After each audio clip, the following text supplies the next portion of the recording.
السلام علیکم ورحمۃ اللہ وبرکاتہ۔ آپ دیکھ رہے ہیں YouTube channel second history. Channel کو سبسکرائب کر لیں اور بیل آئیکن کو دبانا مت بھولیے گا تاکہ آنے والی ساری ویڈیوز آپ تک پہنچ سکیں۔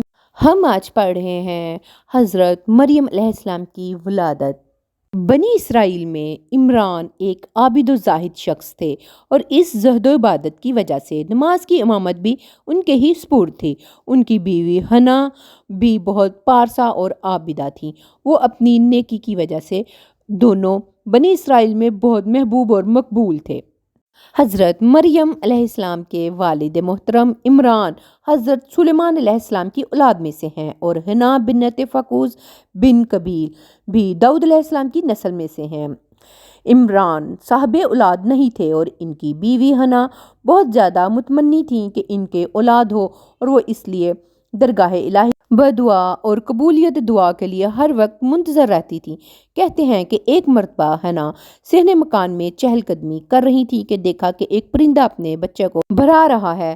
حنا کے دل پر یہ دیکھ کر سخت چوٹ لگی اور اولاد کی تمنا نے بہت جوش مارا اور حالت اضطراب میں بارگاہ الہی میں دعا کے لیے ہاتھ اٹھا دیا اور عرض کیا، پروردگار اس طرح مجھ کو بھی اولاد عطا کر کے وہ ہماری آنکھوں کا نور اور دل کا سرور بنے۔ دل سے نکلی ہوئی دعا نے قبولیت کا جمع پہنا اور حنا نے چند روز بعد محسوس کیا کہ وہ حاملہ ہے۔ حنا کو اس احساس سے اس درجہ مسرت ہوئی کہ انہوں نے نظر مان لی کہ جو بچہ پیدا ہوگا اس کو ہیکل یعنی کہ مسجد اقصیٰ کی خدمت کے لیے وقف کر دوں گی۔ بنی اسرائیل کی مذہبی رسوم میں سے یہ رسم بہت مقدس سمجھی جاتی تھی کہ وہ اپنی اولاد کو ہیکل کی خدمت کے لیے وقف کریں۔ بہرحال اللہ تعالیٰ نے عمران کی بیوی حنا کی دعا کو شرف قبولیت بخشا اور مسرت و شادمانی کے ساتھ امید برانے کی گھڑی کا انتظار کرنے لگی۔ بشر بن اسحاق کہتے ہیں کہ حنا ابھی حاملہ ہی تھی کہ ان کے شوہر عمران کا انتقال ہو گیا۔ جب مدت حمل پوری ہو گئی اور ولادت کا وقت آن پہنچا تو حنا کو معلوم ہوا کہ ان کے بدن سے لڑکی پیدا ہوئی ہے۔ جہاں تک اولاد کا تعلق ہے، حنا کے لیے لڑکی بھی لڑکے سے کم نہ تھی، مگر ان کو یہ افسوس ضرور ہوا کہ میں نے جو نظر مانی تھی وہ پوری نہیں ہو سکے گی، اس لیے کہ لڑکی کسی طرح مقدس ہیکل کی خدمت کر سکے گی۔ لیکن اللہ تعالیٰ نے ان کے افسوس کو یہ کہہ کر بدل دیا کہ ہم نے تیری لڑکی کو ہی قبول کیا اور اس کی وجہ سے تمہارا خاندان بھی معزز اور مبارک قرار پایا۔ حنا نے لڑکی کا نام مریم رکھا۔ سریانی میں اس کے معنی خادم کے ہیں۔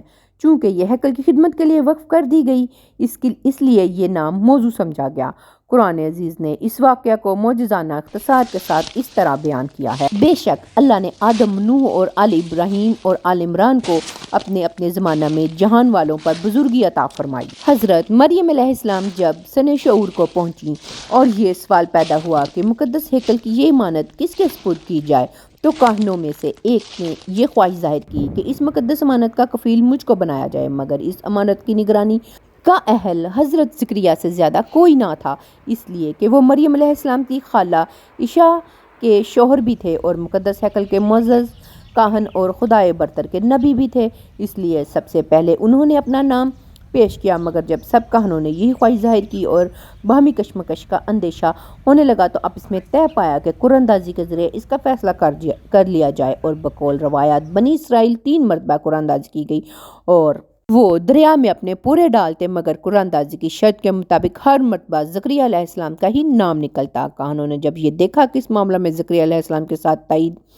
غیبی ہے تو انہوں نے بخوشی اس فیصلہ کے سامنے سر تسلیم خم کر دیا، اور اس طرح یہ سعید امانت حضرت زکریا علیہ السلام کے سپرد کر دی گئی۔ کاہن سے وہ مقدس ہستیاں مراد ہے جو ہیکل میں مذہبی رسوم ادا کرتی ہیں، خدمت ہیکل پر مامور تھیں۔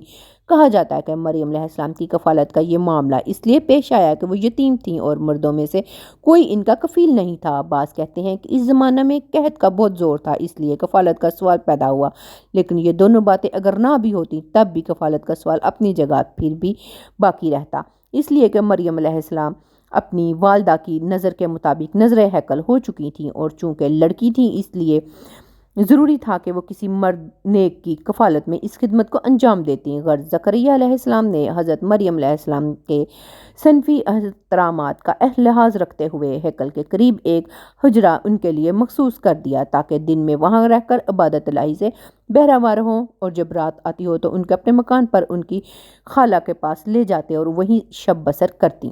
حضرت مریم کی پیدائش اور ہیکل میں پرورش پانے کے واقعہ سے اور اس بارے میں چاروں انجیلیں خاموش ہیں، لیکن 19ویں صدی میں متروک اناجیل کا جو نسخہ ویٹیکان کے کتب خانہ سے برآمد ہوا۔ اس نے حضرت مریم علیہ السلام کی پیدائش کا یہ مفقود ٹکڑا مہیا کر دیا ہے کہ اس سے معلوم ہوتا ہے کہ کم از کم 4 صدی کے اوائل تک سرگزشت کا یہ ٹکڑا بھی اسی طرح الہامی یقین کیا جاتا تھا جس طرح بقیہ ٹکڑے یقین کیے جاتے ہیں۔ حضرت مریم علیہ السلام شب و روز عبادت الہی میں رہتی اور جب خدمت ہیکل کے لیے ان کی نوبت آتی تو اس کو بھی بخوبی انجام دیتی تھی، حتیٰ کہ ان کا زہد و تقوی بنی اسرائیل میں ضرب المثل بن گیا، ان کی زہد و عبادت کی مثالیں دی جانے لگیں۔ حضرت زکریہ علیہ السلام حضرت مریم کی ضروری نگہداشت کے سلسلے میں کبھی کبھی ان کے حجرہ میں تشریف لے جایا کرتے تھے، لیکن ان کو یہ بات عجب نظر آئی کہ جب وہ خلوت قدہ میں داخل ہوتے تو مریم علیہ السلام کے پاس اکثر بے موسم کے تازہ پھل موجود پاتے۔ یہ تفصیل اگرچہ تفسیری روایت کے ماخوذ ہے اور آیات میں بھی صرف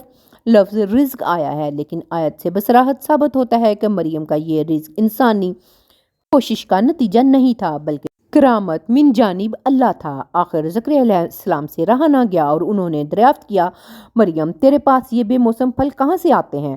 مریم علیہ السلام نے فرمایا، یہ میرے پروردگار کا فضل و کرم ہے اور جس کو چاہتا ہے بے گمان رزق پہنچاتا ہے۔ حضرت زکریا علیہ السلام نے یہ سنا تو سمجھ گئے کہ خدا کے یہاں مریم علیہ السلام کا خاص مقام ہے اور مرتبہ ہے، اور ساتھ ہی بے موسم تازہ پھلوں کے واقعہ نے دل میں تمنا پیدا کر دی کہ جس خدا برتر نے اپنی قدرت کاملہ سے یہ پھل بے موسم پیدا کر دیے، وہ میرے بڑھاپے اور بیوی کے بانجھ ہونے کے باوجود مجھ کو بے موسم پھل بیٹا عطا نہ کرے گا۔ یہ سوچ کر انہوں نے خشوع و خضوع کے ساتھ بارگاہ ربانی میں دعا کی اور وہاں سے شرف قبولیت کا مژدہ عطا ہوا۔